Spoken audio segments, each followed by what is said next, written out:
चलिए तो बात कर रहे हैं आज बरिया जी से एक और जो मामला है अभी हाल ही में राशन को लेकर छतरपुर के जिला छतरपुर मध्य प्रदेश के नौगांव के पास बलहरी गांव की यह घटना है जहां पर राशन की दुकान पर राशन लेने के लिए जो गए थे व्यक्ति अनुसूचित जाति के व्यक्ति प्रजापति समाज के और उनकी वहां पर गोली मारकर हत्या कर दी गई। बरिया जी आपने भी सुना होगा किस प्रकार का ये मामला है। ये नौगांव थाने का छतरपुर जिले का बिलहरी गांव का मामला है और राशन की दुकान पर एक शेड्यूल कास्ट का व्यक्ति राशन लेने जाता है, पंकज प्रजापति, और उस पंकज प्रजापति की गोली मार करके हत्या कर दी। हालांकि वो प्रवीण पटेरिया वो और 2-3 लोग हैं, उसमें से 1-2 तो गिरफ्तार हो गए, लेकिन सवाल गिरफ्तार और उसका नहीं है। सवाल ये है कि देश में ये हो क्या रहा है। क्या शेड्यूल कास्ट का आदमी अगर राशन की दुकान पर सामान लेने जाता है तो भी मारा जाता है, हैंडपंप से पानी लेने जाता है तो भी मारा जाता है, कुएं से पानी लेने जाता है तो भी मारा जाता है। तो शेड्यूल कास्ट के लोगों के लिए क्या आपने क्या तय कर लिया है कि इन लोगों को हम सभी को अब मार डालेंगे?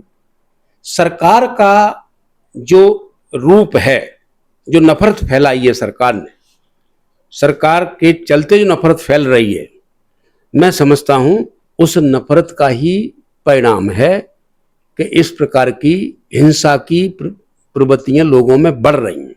और अब हिंसा की प्रवृत्ति बढ़ेंगी तो मुझे लगता है कि हिंसा की प्रवृत्ति बढ़ेंगी, अत्याचार की प्रवृत्ति बढ़ेंगी, किसी भी तरह के जो शोषण की प्रवृत्ति बढ़ेंगी, और जितनी ज्यादा बढ़ेंगी उतनी बड़ी प्रतिक्रिया होगी और उस प्रतिक्रिया के चलते लोग इकट्ठे होंगे, एक आंदोलन बनेगा। ये मैं इससे पहले भी एक मामला देखा होगा आपने, टीकमगढ़ में दलित दूल्हा जो घोड़ी पे चढ़ के जा रहा था उसको भी उतार दिया गया, उसकी मारपीट की गई।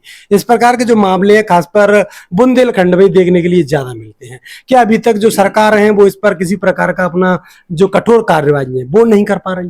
नहीं, कठोर कार्रवाई तो सवाल ही नहीं। कठोर कार्रवाई होती और लोगों को ये डर होता कि मैं ये काम कर रहा हूं तो मुझे सजा होगी, तो मैं समझता हूं कि उसे डर होता तो ये अपराध नहीं करता। बल्कि ये अपराध करने के बाद उसे चाहे पुलिस में चाहे जेल में उसे और उसका मनोबल बढ़ाया जाता है, तू अच्छा काम करके आया है।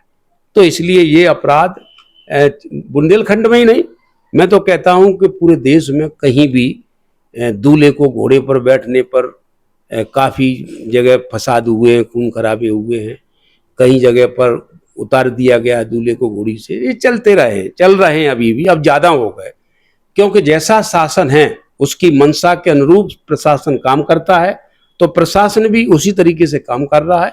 अन्यथा जो छोटी मोटी बातें अगर सही तरीके से शासन की मंशा के अनुसार, शासन की मंशा अच्छी होती, उन्होंने जैसी संविधान की शपथ ली है, अगर मंशा अच्छी होती शासन की और भाईचारे युक्त हम देश में सरकार बनाएंगे, समता मूलक समाज जैसी स्थापना करेंगे, तो मैं समझता हूं ये अपराध करने वाले अपराध करते ही नहीं, वो इतने डर जाते। घोड़ी पे बैठने से आखिर दिक्कत क्या है? नहीं, ये सत्य बात है कि घोड़ी पर बैठने से कोई दिक्कत नहीं है। और मैं तो ये कहूँगा कि जब घोड़ी को दिक्कत नहीं है, जिसकी पीठ पर बैठते हैं, तो दूसरे को तकलीफ क्यों हो रही है? ये एक बड़ा विषय है, साइंटिफिक विषय है, इसको समझना चाहिए और ये समझने वाला विषय है। और आगे आने वाले समय में लोग जैसे समझेंगे, आगे बढ़ेंगे और मैं समझता हूँ कि आंदोलन बनेगा।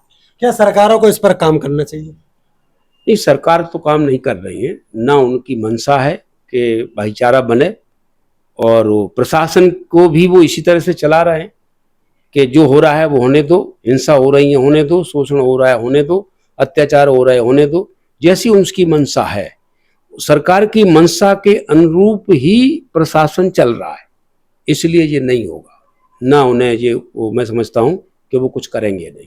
देश में 74 बरस संविधान को हो गई है और अभी तक जातिवाद, इस देश में जातिवाद पर काम नहीं हो पाया। जातिवाद आज भी जिंदा है और उसी के आधार पर तमाम SC ST OBC के लोगों के साथ जो प्रतिक्रिया देखने के लिए मिलती हैं वो मिल रही हैं। सरकारों का इस पर क्या मतलब आपने किस प्रकार से सोचा है? नहीं, देखिए, पहले मैं समझता हूं कि बीजेपी की सरकार जब मोदी जी जब से बहुमत में आए, उसके पहले कांग्रेस की सरकार थी, तो भाईचारा थोड़ा बढ़ने लगा था। लोग एक दूसरे को गले मिलने लगे थे, कहीं भी कोई बैठने लगा था, और ये खाई जो बढ़ी हुई है जातिवाद की, कट्टरता की, ये खाई भी पटने लगी थी। तो मुझे लगता है कि अब एक विषय आ गया है जो बाबा साहेब अम्बेडकर ने उस समय कहा था संविधान बनाते समय, कि संविधान 25 नवंबर 1949 को आखिरी बाबा साहेब अम्बेडकर की संविधान की मीटिंग थी। उसमें उन्होंने कहा कि कल संविधान सभा के हाथ में सौंप दिया जाएगा, और संविधान सभा 26 जनवरी 1950 को लागू कर देगी। संविधान कैसे चलेगा? तो मैं कहना चाहता हूं कि संविधान कितना भी अच्छा हो, जिन हाथों में जाने वाला है, अगर हाथ अच्छे नहीं हैं तो अच्छा संविधान भी खराब साबित होगा, और खराब संविधान अच्छे हाथों में जाएगा, अच्छे से साबित होगा। तो ये संविधान पहले नेहरू जी के हाथ में गया। नेहरू जी के हाथ में जानते ही काफी चीजें भाईचारे में बदलने लगी,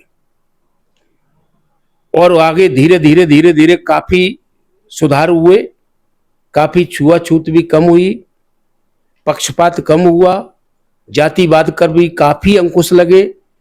जब से जो बीजेपी की सरकार आई है, तब से फिर से उन्होंने इसको शुरुआत कर दिया है। अब संविधान किन हाथों में पहुंच गया है? मोदी जी के में।